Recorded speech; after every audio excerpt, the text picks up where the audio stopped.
Daily Rituals, How Artists Work, by Mason Currey. Picture this, a young writer named Franz Kafka sitting in his cramped apartment, surrounded by family noise, penning a letter to the woman he loves. He's frustrated beyond belief. Every day, he drags himself to a soul-crushing insurance job, and when he finally gets home, all he wants is peace and quiet to write. But the world won't cooperate. In his letter, he pours out his heart. Time is short. My strength is limited, the office is a horror, the apartment is noisy, and if a pleasant, straightforward life is not possible, then one must try to wriggle through by subtle maneuvers.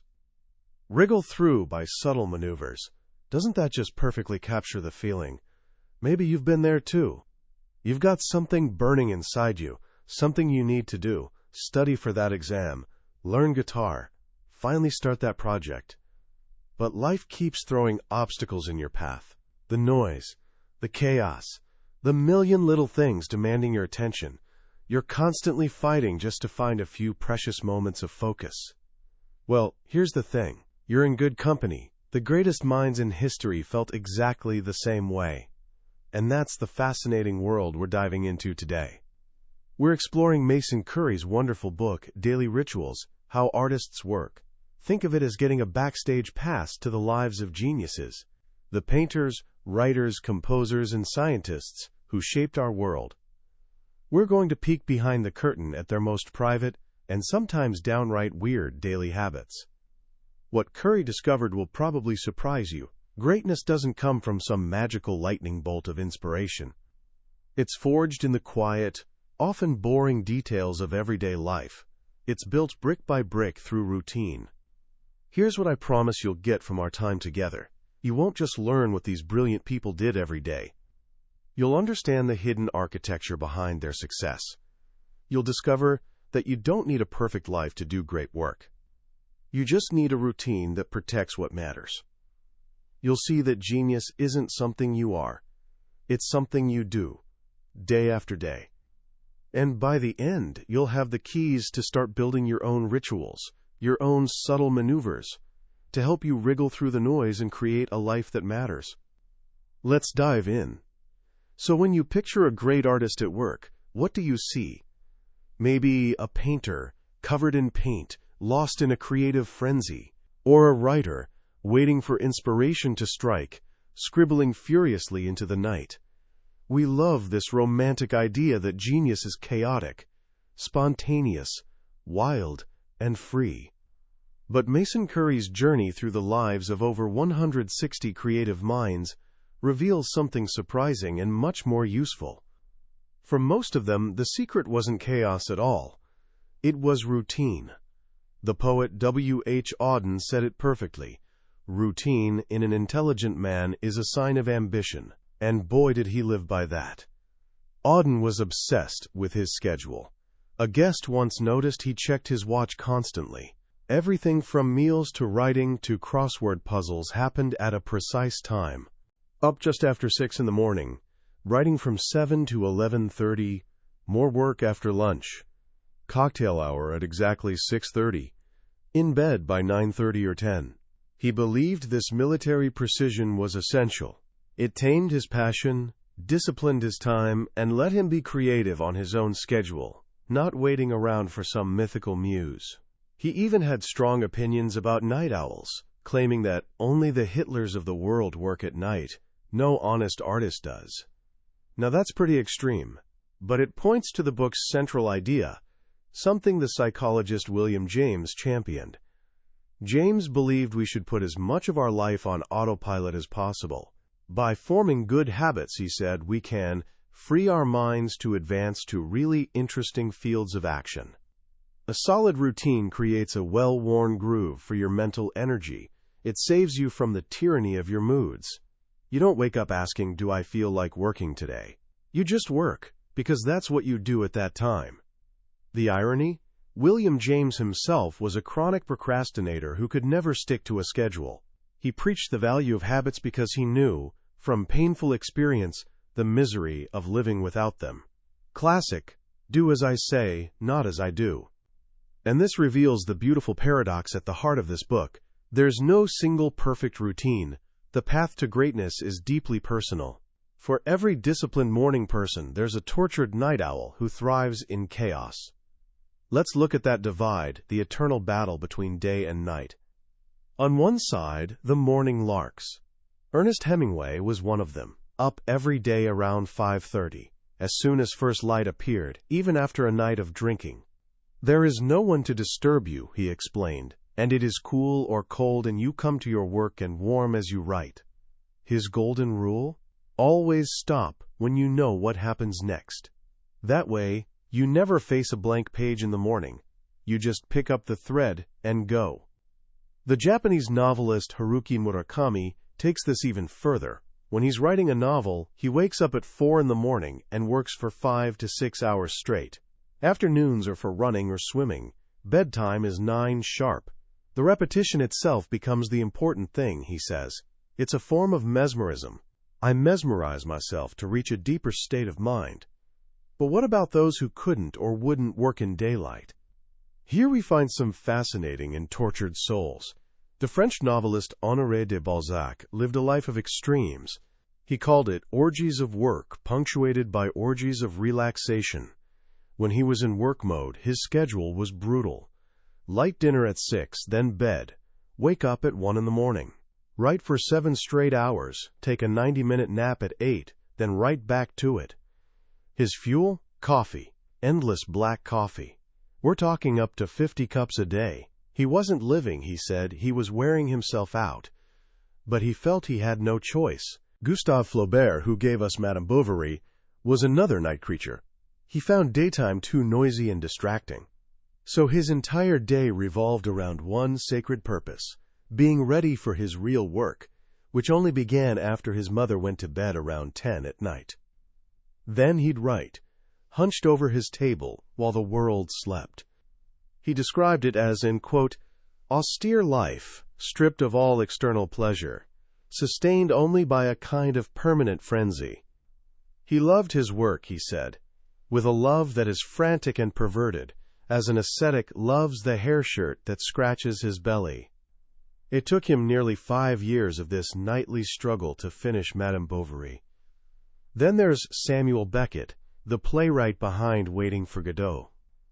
During his most productive period, which he called the siege in the room, his routine was simple. Wake up early afternoon, make scrambled eggs, lock himself in his room to write for as many hours as he could stand. Then late at night, wander the bars of Paris, drinking cheap red wine before stumbling home just before dawn.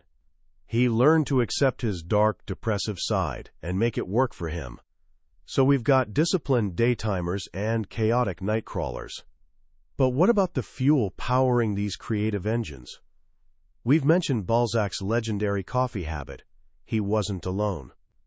Søren Kierkegaard, the Danish philosopher, had a ritual as strange as his philosophy. He owned at least 50 sets of cups and saucers, but only one of each kind. He'd ask his secretary to choose a cup and justify the choice. Then Kierkegaard would pile sugar into it until it rose above the rim and pour strong black coffee over the pyramid, dissolving it into a syrupy brew that he'd drink down in one gulp. For many, the stimulants were much stronger. W. H. Auden called his routine the chemical life. For 20 years he took Benzedrine, an amphetamine, every morning like most people take a multivitamin, at night sedatives for sleep. He saw these drugs as labor-saving devices in the mental kitchen, though he knew they were crude tools, liable to injure the cook. The philosopher Jean-Paul Sartre took this to an extreme. In the 1950s, feeling exhausted but refusing to slow down, he started taking a drug called Coridrain, a mix of amphetamine and aspirin. The prescribed dose? 1 or 2 tablets a day. Sartre took 20. He'd chew them one after another while working, and each tablet would produce a page or two of dense philosophical writing. His daily diet also included 2 packs of cigarettes, several pipes, over a quart of alcohol, and barbiturates for sleep. A gamble of his health against his philosophy, and he knew it. Even Ayn Rand, author of The Fountainhead, relied on Benzedrine to finish her novel. Under deadline pressure, she'd work day and night, sometimes for 30 hours straight. The drug helped her push through, but she kept using it for 3 decades, and it took a heavy toll. Now, hearing all this, you might think you need some perfect, isolated life to be a genius. A quiet study, no day job, endless, uninterrupted hours. But here's one of the most inspiring lessons from daily rituals. Many of these great minds created their masterpieces in the cracks of ordinary life, often under incredible constraints. Think of Jane Austen. She never lived alone. She wrote her brilliant novels in the family sitting room, surrounded by people, constantly interrupted. She wrote on small sheets of paper she could quickly hide under blotting paper when visitors came. There was a squeaky door that warned her when someone approached, and she refused to have it fixed. She didn't have a room of her own, but she found a way. Or Wallace Stevens, one of America's greatest poets. He was also an insurance lawyer, working at Hartford Accident and Indemnity Company for nearly 40 years. Having a job introduced discipline into his life. He composed poetry in his head during long walks to and from the office, scribbling lines on envelopes in his pocket. At work, mild-mannered businessman, in his mind, creating worlds. T.S. Eliot was another poet with a day job. For 8 years he clerked at a London bank. Bowler hat, pinstriped suit, the whole uniform. He'd join the crowd of commuters crossing London Bridge every morning, a scene he'd later immortalize in The Wasteland. He found the job less tiring than teaching, and it gave him financial security, leaving evenings free for poetry. Even William Faulkner wrote one of his classics, As I Lay Dying, while working the night shift at a power plant. He'd sleep a few hours in the morning, write all afternoon, then head to his undemanding job where he could catnap through the night. He once said, I write when the spirit moves me, and the spirit moves me every day. For these artists, constraints weren't obstacles, they were the framework. They didn't have all the time in the world, so they learned to cherish what they had. Of course, a book about rituals wouldn't be complete without the truly weird and wonderful. The small, superstitious, and sometimes bizarre habits artists use to coax their creativity. We talked about Kierkegaard's coffee pyramid. But how about the German playwright Friedrich Schiller? He kept a drawer full of rotting apples in his study. He claimed he needed the smell of their decay to feel the urge to write. The novelist Thomas Wolfe discovered something almost literally inappropriate. Standing naked by his hotel window one night, he found himself unconsciously touching himself, a childhood habit. While not sexual, he found it fostered such a good male feeling that it stoked his creative energies. From then on, he used this method to kickstart writing sessions. Patricia Highsmith, who wrote dark thrillers like The Talented Mr. Ripley, had a whole collection of quirks. She'd sit on her bed surrounded by cigarettes, coffee, a donut, and a saucer of sugar to make writing as pleasurable as possible.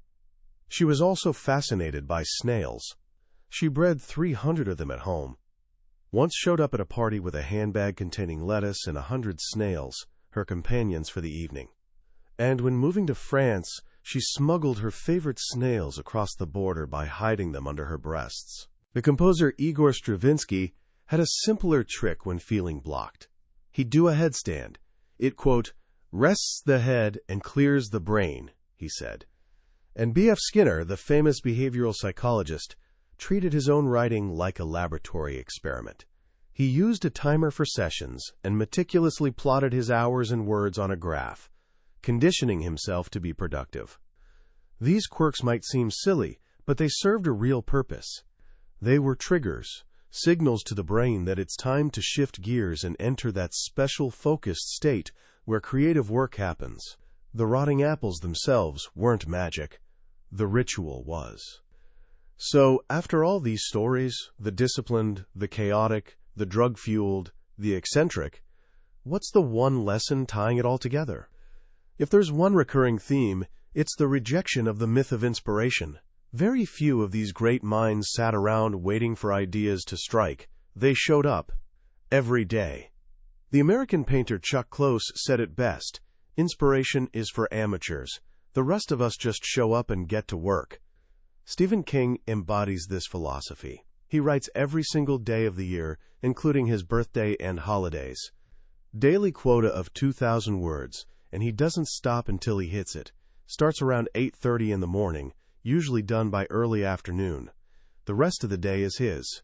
This simple, unglamorous routine has produced an astonishing body of work. Somerset Maugham, the British writer, wrote for 3 or 4 hours every morning. He thought of writing as a habit, like drinking, easy to form, difficult to break. To avoid distraction, his desk always faced a blank wall. Anthony Trollope, who wrote 47 novels while working as a civil servant, paid a groom an extra £5 a year to bring him coffee every morning at 5:30 without fail. Then he'd write for 3 hours, watch in front of him, requiring himself to produce 250 words every 15 minutes. If he finished a novel before his 3 hours were up, he'd immediately take out fresh paper and start the next one. It's this commitment to the process, day in and day out, that separates professionals from amateurs. It's understanding that, as Mason Currey writes, grand creative visions are built from small daily increments.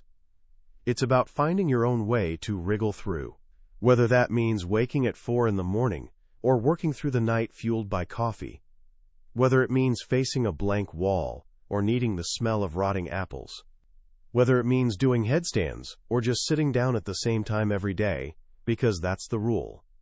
The real magic isn't in the specific routine. It's in having a routine at all. As we step back and look at this incredible mosaic of human creativity, what does it mean for us, right here, right now?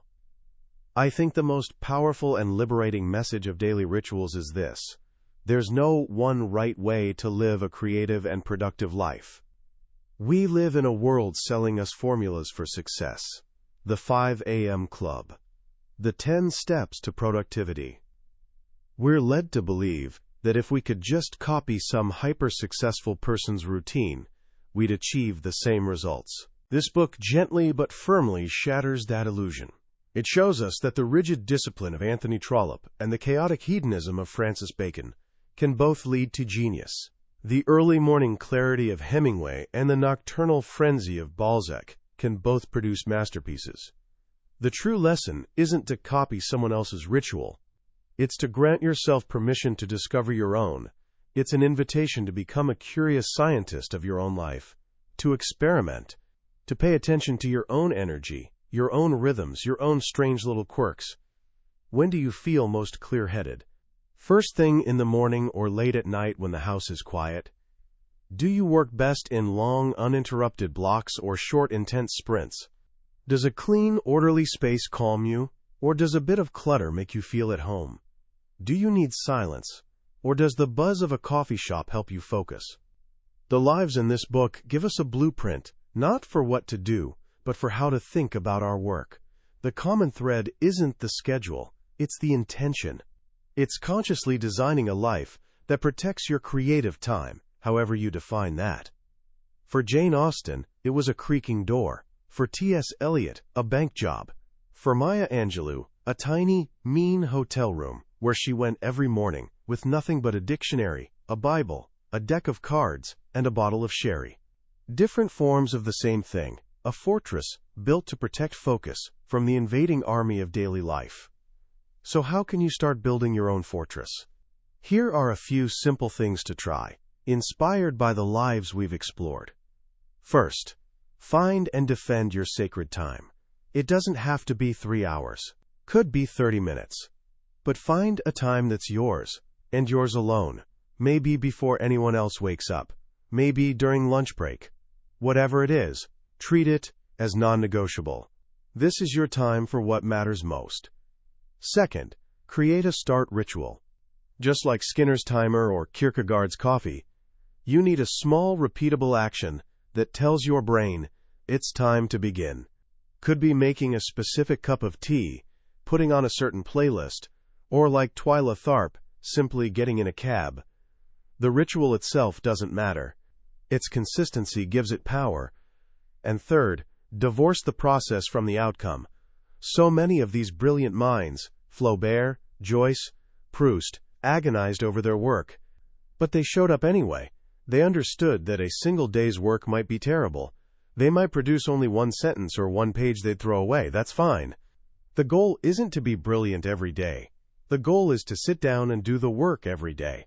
Trust that small daily increments will, over time, add up to something magnificent. Ultimately, this book is a profound comfort. It reminds us that even the greatest geniuses were just people. They struggled with procrastination, self-doubt, and distraction. They were racked by insecurity. They wasted time. They were, in other words, human. Their greatness wasn't a gift from the heavens. It was testament to their stubborn, persistent, and deeply personal commitment to showing up. That's a look inside Daily Rituals: How Artists Work by Mason Currey. We've explored some incredible stories today, but I'll be honest, a summary can only scratch the surface. The real magic of this book is in the details, in seeing the vast and varied tapestry of human creativity, one life at a time. This summary is your starting point, a way to see if these ideas spark something in you. If anything we've talked about today made you curious, I encourage you to grab a copy. Reading it isn't just about learning interesting facts.